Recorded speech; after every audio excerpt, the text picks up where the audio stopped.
Kapamilya stars, kinilala bilang most in-demand celebrity endorsers sa Pilipinas. Patuloy na pinatutunayan ng mga kapamilya stars na sila ang nangunguna pagdating sa impluwensya at popularidad matapos kilalanin bilang mga pinaka-in-demand na celebrity endorsers sa bansa.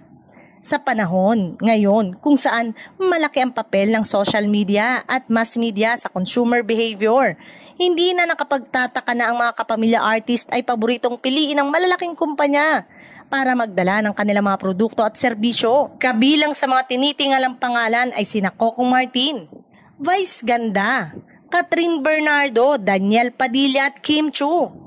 Malaki ang tiwala ng mga kumpanya sa credibility at relatability ng kapamilya talents dahil sa lawak ng kanilang reach sa iba't ibang platform, TV, digital, pelikula at concerts. Mas madaling maihatid ang mensahe ng brand sa mas malaking audience.